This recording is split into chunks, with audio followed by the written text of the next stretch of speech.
Hello, anyone that's watching. It's Saturday morning at a little after 1 a.m.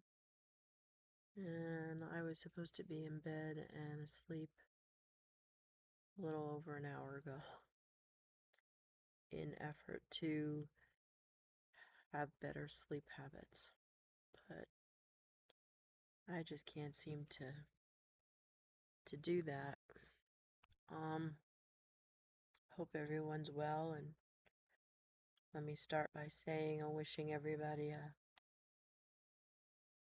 happy holiday weekend and safe one if you're traveling. Um, I'm not depressed. I'm I'm frustrated. I thought I would make this video because it's something that's kind of been haunting me. It's been kind of a weird day. I've um I've I've put forward to the best of my knowledge um and ability uh the effort to make it a good day, a positive day. There was a lot of laughter today. Um, I I I found some old videos of Lou from years ago, and I didn't even know that we still had them. I didn't even remember them, and they were just so funny. Um, and I shared some of them. What I could, I posted, and what I could, and what I was able to share as a short, I did. Um, Towards the evening, things changed, and I'm not exactly sure why my mood changed. But it did. I've talked a little bit over the last few videos about how I was messing up with the way that I was eating, and I wasn't trying to make light of it. I just wasn't trying to beat myself up or make it this horrible serious thing because I've been here before, and I know that I'll turn it around. But I'm not feeling so light about it now. It's it's gone on for a good solid week, and that urge to want to eat, whether I'm hungry or not, is there. So I started thinking about it. Is it food noise? Is it the food addiction? Um, is it just old habits? Is it hormones? Is it everything together? I, I don't know. I tend to believe that it's everything together. I don't feel like the medicine has stopped, the Zepbound. I think some of it I've brought on by myself. Uh, not not just in that I started deviating from eating clean, but when you start eating stuff that turns to sugar, start eating sugary stuff that starts out as sugar, when you start eating poor quality food, that can actually bring on the food noise and other things. As I've done some of the research about these meds, and the reason that I started to research it is because I started to notice that myself. There were several, it was a long time ago, it was several months ago, I made a video and I briefly said that if you start your shot and you start it by eating high sugar crap food, which I didn't say it like that, but that was the gist of the message. You almost reset, not, you almost reset what the medication is going to do. You not only make the GLP-1 work harder, um, but you're you're actually combating it right from the beginning, and it makes it harder for the medicine to work for that week. Also read about the shelf life, and the half-life left from when you take it, and how it adds up, how long it stays in your system, and on and on and on, but that's not what this video is about. I just have some thoughts. I have suffered from food addiction. I I am no better than a drug addict. I am no better than a heroin addict. It was affirmed, confirmed, verified by my husband, but it's something I already knew. And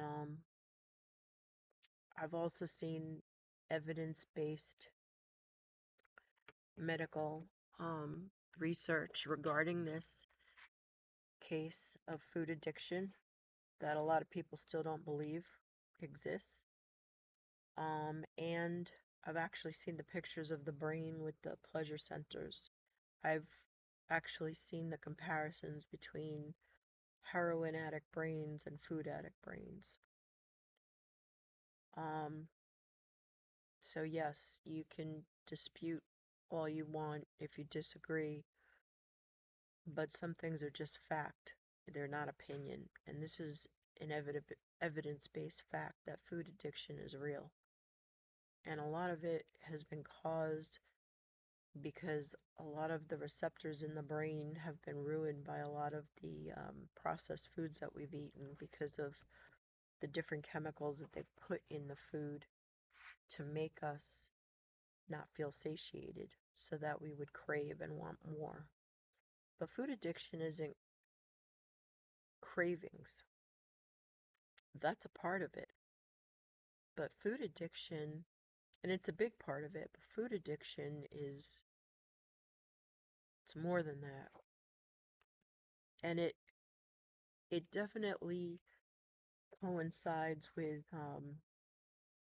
food noise and eating just for the sake of eating.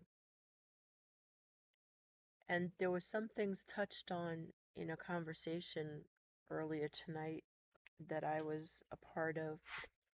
And sorry, I'm having a little trouble sitting still tonight. And I'm on the swing, which doesn't help, but it's the only thing that's dry out here because we had a storm earlier. Um,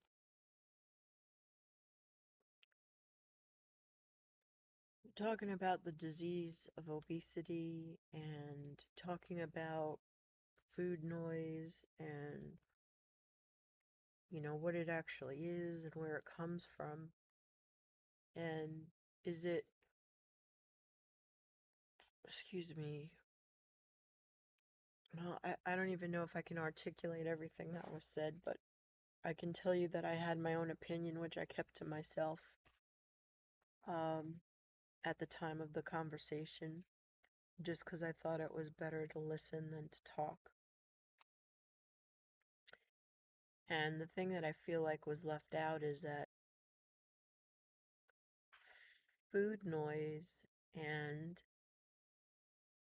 I don't think food noise is just the disconnect between the receptors of the brain and the stomach and the the biome, the stomach biome, and bacteria and chemical changes. I believe that it's hormonal. But I also believe that there is a part of where if you've been a food addict long enough, at least in my instance, I believe that I've trained myself. I've actually physically trained my brain to look to food for everything. everything. Good, bad, happy, sad, boredom, confusion, fear, um, worry, you name it. I've trained myself. And I've also, before I started the GLP-1, I got to a point where not only did I not know that I was full, which is common for a lot of people, especially with food noise and the disease of obesity, but I was eating till I was sick, and it wasn't a bulimic type of binge and then vomit. I was eating so much and could no longer tell that I was full and just keep eating and eating and eating to the point where my stomach could no longer hold it and I was physically vomiting. And that had happened a couple of times right before I started the GLP-1s. I believe that was my bottom. I believe I hit bottom when that happened. I don't think it's ever been that severe, that I've ever been so severely out of control and out of touch with my own body that I didn't even know how much I had eaten and made myself physically ill. Not one of my proudest moments. I keep thinking of that phrase that they have in the 12-step programs, and OA is a 12-step program, but it's not one that I attended. I attended NA, Narcotics Anonymous, and I don't really want to get into why right now, but the fact is I've been to both meetings and I identify much more and relate to much more the habits of a drug addict than I do anybody from OA. I didn't like the OA meetings. They weren't for me. I'm not saying they're bad meetings. I'm saying my personal preference. I didn't like them. And I thought they were run very different than the Narcotics Anonymous and the Alcoholics Anonymous type meetings. I'm not a big fan of the alcoholic type meetings either. And they're all pretty much the same. They follow the 12-step program, but they're run differently. It's almost as if, depending on the addiction that you have, um, it's not just an addiction, it's a different culture. There's a different attitude, there's a different class, as if one group is somehow superior to the other. That was the feeling that I got when I went to the different meetings. Um, but mostly, the reason why I bring up the 12-step program is because in the book with the 12 steps, there's a saying, one is too many, 1000's not enough. And that's it in a nutshell. You know, one drink is too many, and 1000 drinks is not enough. One hit of a drug is too many, and 1000 is not enough. Well, if your drug of choice is food, it's a little bit of a challenge beyond what these other addictions are, because you don't need heroin to live. Some could argue that if you're that addicted, you might, because the withdrawal is just as dangerous. But in reality, you don't need drugs to live, not the illicit ones. And you don't need alcohol to live. Food, nourishment, you do. And you have to really separate what foods you should be putting in your body for nourishment and what is just going to be crap. And the thing is, you could find a book on everything. You can find a book on why there's health benefits to eating ice cream, and you can find the book on why the health benefits to eating a vegan diet is the most healthy and clean. You can find the carnivore diet, so on and so forth. Sorry guys, I gotta pick up Gizmo for a minute. He's having a fit. Come here, spoiled dog. Um, the reality is that if you want to have justification for a certain way of eating, you'll find it. And there'll be some kind of evidence-based something or other. Not many people know, but I'm not well read, but I've done so much research. I was well read for a long time. It's been a long time since I've updated my knowledge, but I read the China study, Eat to Live.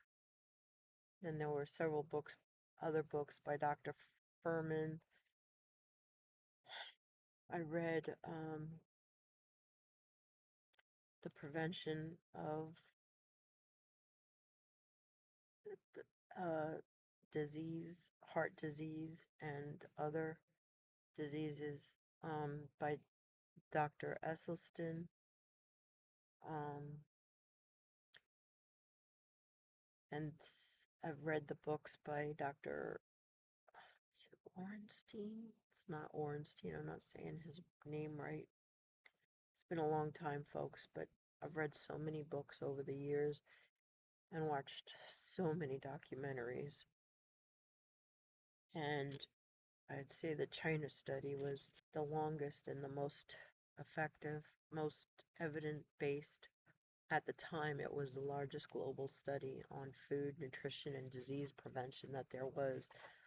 Since then, there have been bigger studies since then.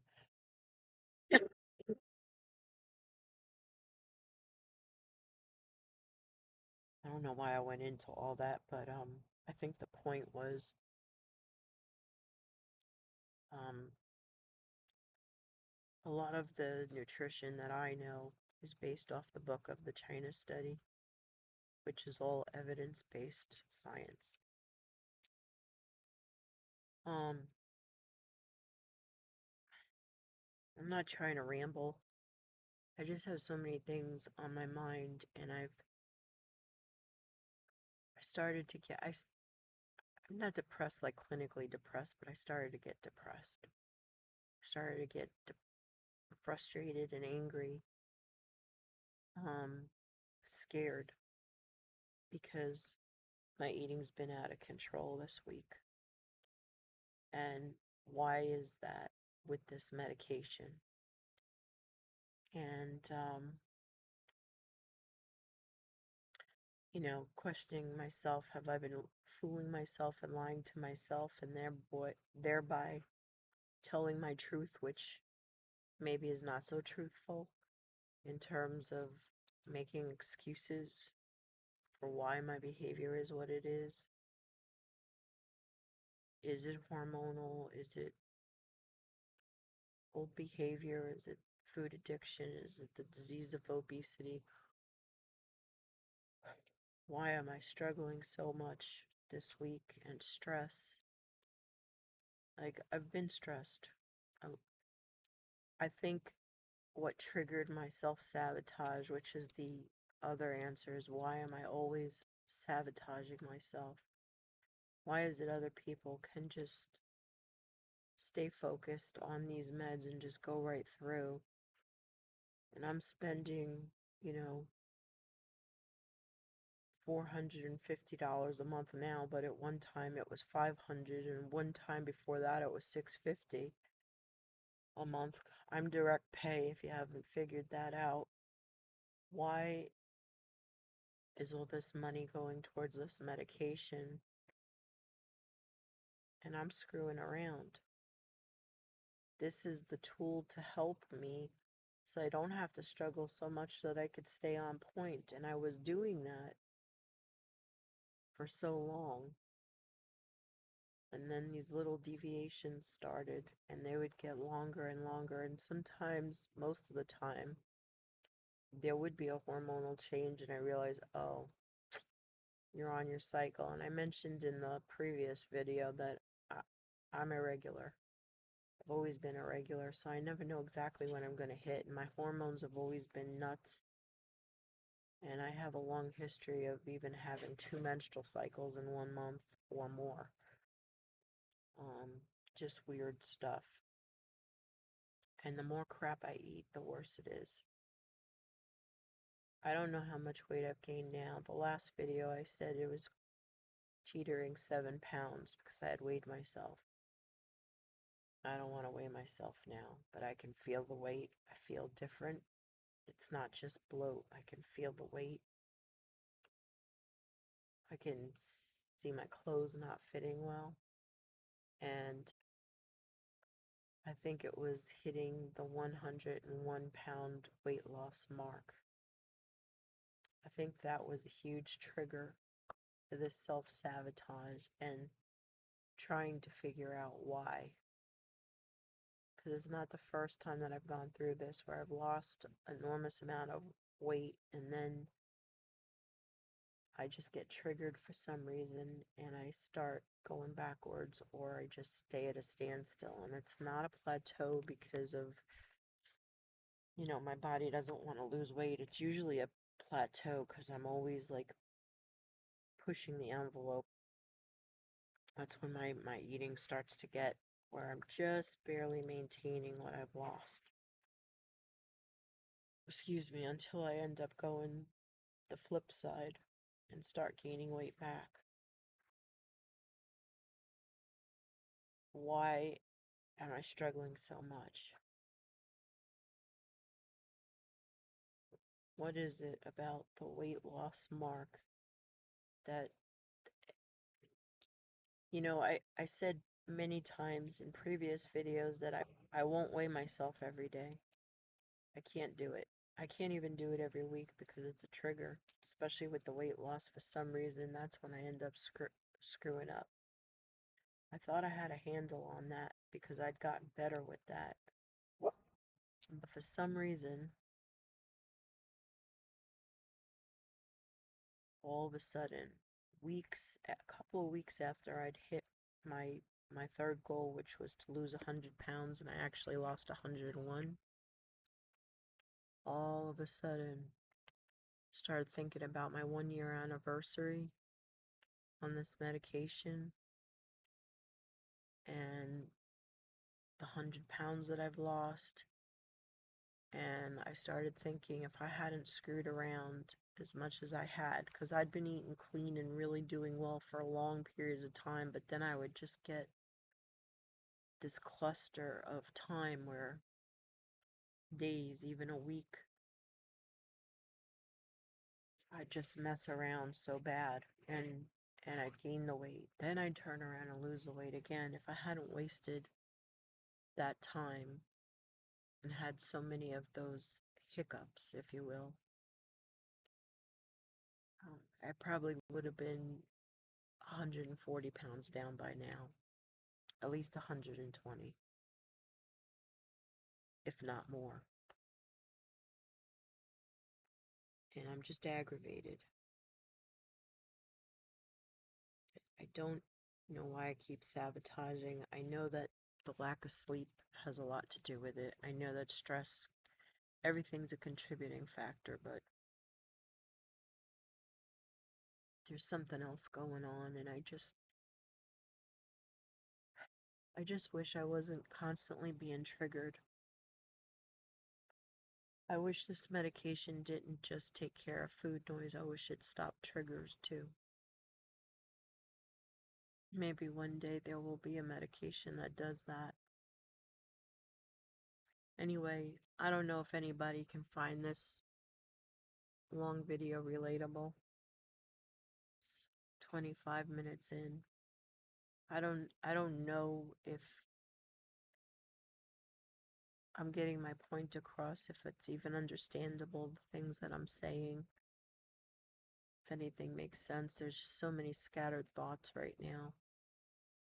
I just know that I'm feeling somewhat powerless and out of control. And I know that those feelings come from not being able to trust myself to stay on board. And that's the part that then gets me scared. And I know people are going to suggest therapy because everybody already has. And I have nothing against therapy. I've been in and out of therapy since I was literally a kid. I don't want to go to therapy right now. Got too much other stuff going on. There's money being spent on the meds. There's work full time. There's my husband's health. These are all the reasons I know. More reason to be in therapy, but there's only so many hours in the day, folks. And the fact is, I'm not ready to go to therapy right now. I don't want to do it. I just don't want to. Again, nothing against therapy, not putting it down. I've been in and out of therapy my whole life. Just don't want to deal with it.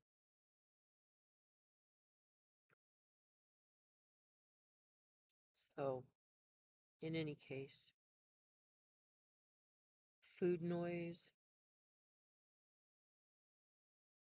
habits, habitual behavior, maybe the same as habits, I guess, food addiction, the disease of obesity, self-sabotage, triggers. Does it even matter anymore which is which and what we're dealing with? It's just a matter of getting things right. I'm not sure that it matters if it's food noise or whatever it is at this point. I think it just matters that there is a tool, which is this medication, and I need to use it as a tool and not play around. And I'm not playing around like because I'm lighthearted and I think it's a joke. This medication has done wonders for me, but I just it's just a word that I'm using. It's not really play, but it's just I'm in a space right now, and I guess I have been for the last 2 weeks, where I'm just very feeling very out of control, very untrusting of my own self, and it is affecting my eating. And the sad part is the foods that I've gone to that have made me gain this weight are the foods that I've always gone to for comfort. They're the foods that have gotten me morbidly obese in the first place. But the thing is, I was driven by something else because it wasn't cravings. I didn't crave any of these foods, not once. I barely even tasted the food. I could tell you it didn't even taste good, not once. I don't even like these comfort foods anymore. It's just the feeling of filling up.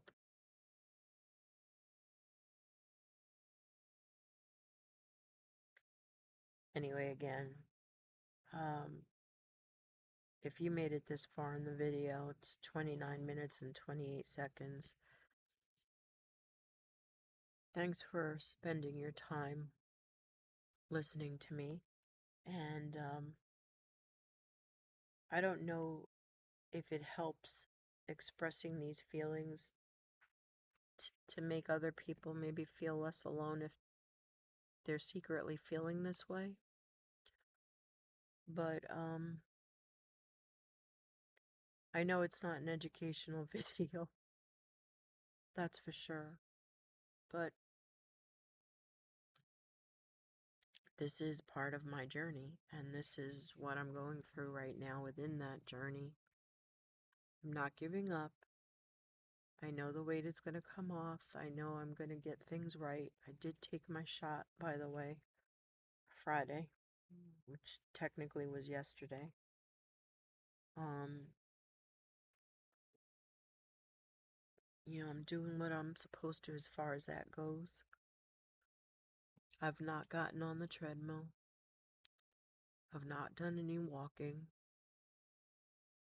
And I stopped logging in the Lily app. Partly because I was getting frustrated with the Lily app. Because when you make homemade meals, they just kind of clump it in and give you a guesstimate. And that's not really helpful to me. I need the accuracy of knowing exactly, if I'm going to track, then I want to know exactly what I'm taking, not a guess.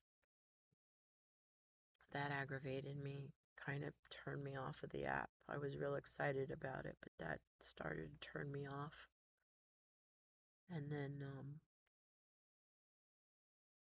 I don't know, I guess it was just one more thing to just annoy me and make me feel discouraged. So I'm not tracking. I have a very expensive treadmill sitting in the family room, which is the garage, but it's a nice room. It's my family room. And I was using the Lily app, and I just haven't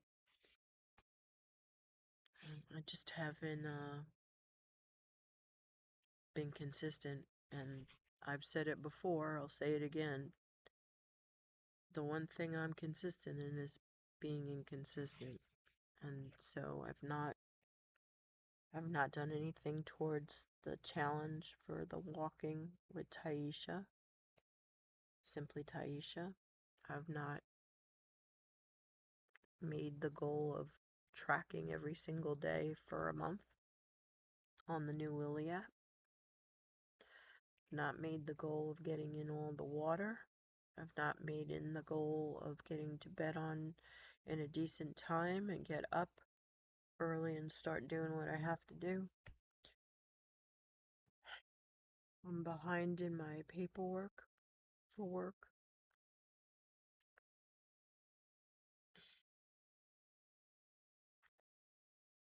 Darian picked a really good name for his channel on Substack, The Messy Middle, because that is the best way to describe where I am right now. I'm right in the middle of my journey. Was 101 pounds down, now I'm somewhere between 95 and 90 pounds down. And this is the messy middle of my journey. That is the best way I can describe it. Right now, everything feels really messy. And I know this too shall pass.